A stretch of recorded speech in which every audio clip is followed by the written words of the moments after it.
El año 2021, por primera vez, la izquierda nacional en el país gana un proceso electoral. Y lógicamente, esto en un estado clasista como es el Perú, no podía ser del agrado para todos.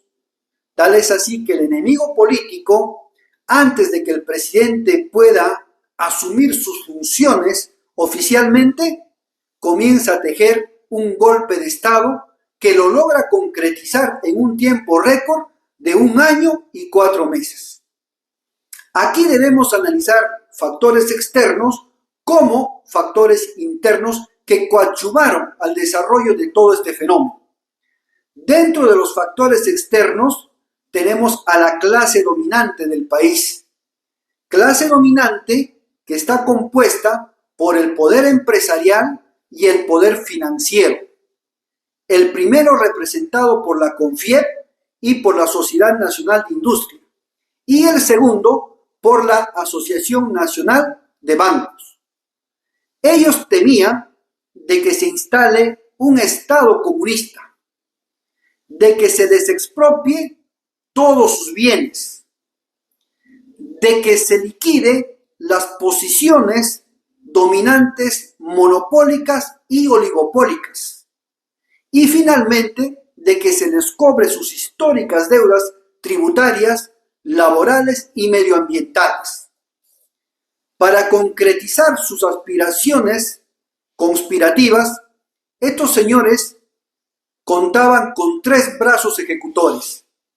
El primero son los órganos de justicia, principalmente el Ministerio Público, el cual comenzó a perseguir al partido y al presidente. Al partido comenzaron a aperturarle una causa denominada los dinámicos del centro, con lo cual buscaban neutralizar al partido en el gobierno, inhabilitar a sus dirigentes, inhabilitar a sus cuadros técnicos profesionales para que no asuman los cargos ministeriales. Buscaba también incautarle sus bienes y sus cuentas para finalmente proscribirlo y no tener una experiencia desagradable como en ese proceso electoral del triunfo de la izquierda. Al presidente comenzaron también a aperturarle causas como el Puente Tarata, el caso Anguía, el caso Gabinete en la Sombra, el caso Petroperú, el caso Los Niños, y también investigar a su personal allegado, como el caso de Bruno Pacheco, Heiner Alvarado, Juan Silva, entre otros. Todo esto tenía un fin: presentar al gobierno como una estructura corrupta y sobre todo de izquierda. El segundo brazo ejecutor es la gran prensa, los medios de comunicación, tanto privados como estatales, tanto de la prensa nacional como la prensa internacional. Lógicamente, no son cualquier medio, son los medios hegemónicos y los medios dominantes del país, donde encontramos al Grupo Comercio, que maneja la prensa escrita, la prensa hablada, la prensa digital y maneja el Canal 4. Al Grupo ATV, al Grupo Latina, que es financiada por las AFPs, al Grupo RPP, y también al canal estatal y a la radio nacional, que estaban dirigidas por personas que provenían del empresariado privado. Y cuando el presidente los quería destituir para que cambien su línea editorial a favor del gobierno, comenzaba una protesta masiva que se estaba sacando a los profesionales que habían entrado por méritos propios. También a esto se sumó la prensa internacional, recordando la entrevista que le hizo el señor Rincón al presidente de la República y trajo casi un conflicto internacional con Bolivia. Todo esto tenía un fin: desmoralizar al pueblo, desencantar al pueblo de su gobierno que había electo, desprestigiar a los líderes y abortar una futura defensa del gobierno por parte del pueblo frente a estos actos de corrupción. El tercer brazo ejecutor son los servicios de inteligencia estatal, donde está la inteligencia policial, militar y financiera. La inteligencia policial se dedicó a captar agentes. Algunos lo hacían por convicción, otros lo hacían por dinero, pero la gran mayoría lo hacían por chantaje. Esta inteligencia policial no se limitó a eso, sino realizó seguimiento, video, vigilancia, interceptación telefónica y además de buscar información por fuente abierta. La inteligencia militar, por su lado, comenzaba a trabajar proyectos de ley mediante sus congresistas para que el presidente pueda perder la potestad de remover al comandante general de la Marina, del Ejército, de la Fuerza Aérea, inclusive al presidente del Comando Conjunto de las Fuerzas Armadas. Es decir, lo desarmaba de sus potestades, pero a la vez le juraban fidelidad y lealtad al presidente si es que en algún momento se vaya a tomar alguna medida de excepción, haciendo que el presidente esté confiado en sus famosas Fuerzas Armadas y policiales. También debemos analizar el frente interno que contribuyó a la caída del presidente Castillo.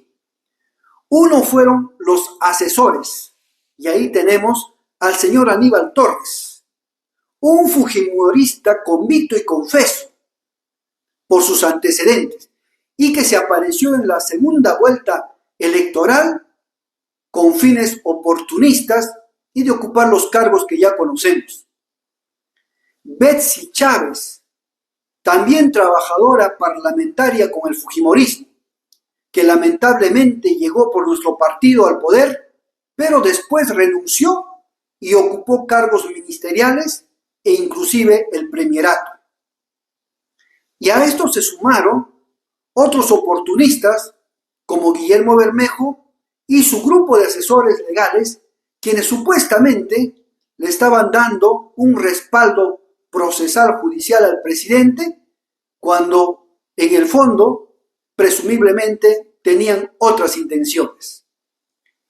El segundo error en el frente interno es haber renunciado al Partido Perú Libre o haberlo hecho de lado del gobierno, sustituyéndolo por la socialdemocracia caviar. Eso fue un gran error porque el presidente perdió allí un soporte ideológico, político, programático, y además perdió militantes que podían organizar la defensa del pueblo frente a cualquier intento de derrocamiento. El tercer error en el frente interno es fraccionar la bancada del partido por el mismo presidente de la República,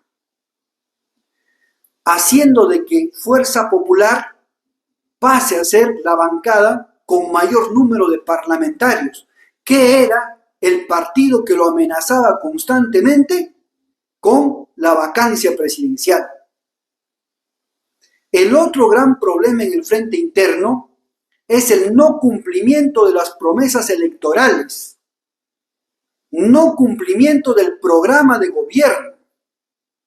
Es más, ni siquiera existía la intención de hacerlo, como el cambio de la Constitución, la Asamblea Constituyente, la nacionalización de nuestros recursos estratégicos y combatir todo espacio de monopolios u oligopolios o exclusividad del mercado que se habían apropiado los malos empresarios.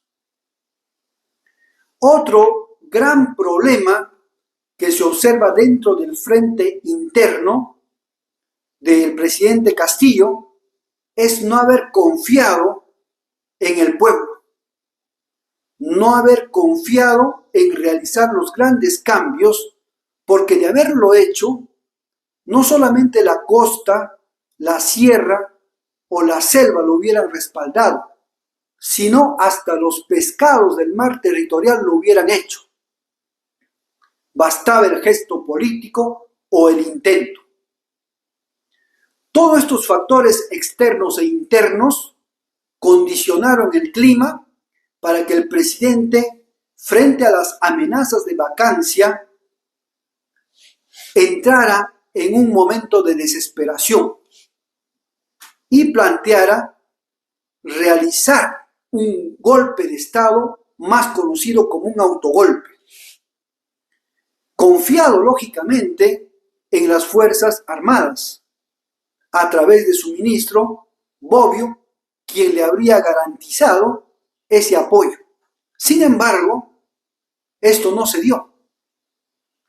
Castillo lanzó su mensaje a la nación de golpe y las Fuerzas Armadas y policiales le dijeron que no lo iban a apoyar.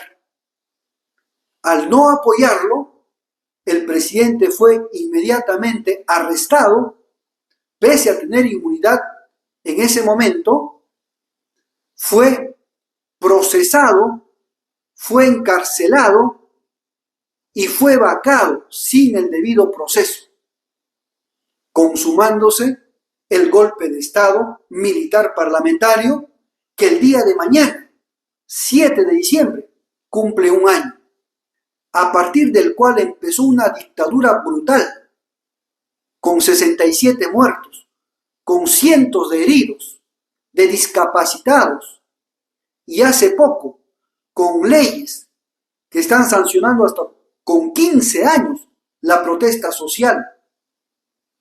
Esto lógicamente nos da una lección, que la derecha, así uno gane por elecciones, así uno tenga una buena postura parlamentaria, cuando le toca sus intereses, ellos patean el tablero. Dan el golpe de Estado blando, como en este caso, y si es que esto no les resulta, como en Bolivia, dan un golpe militar clásico. Pero esto no debemos olvidar. Esto ha sido la historia del Perú toda la vida. El primer presidente que tuvo el Perú, Rivagüero, entró por un golpe de Estado a la Junta de la Mar. Y hoy en día, al día de hoy, estamos con una presidenta que ha entrado por golpe de Estado. Es decir, esta tradición algún día tiene que acabar. Muchas gracias.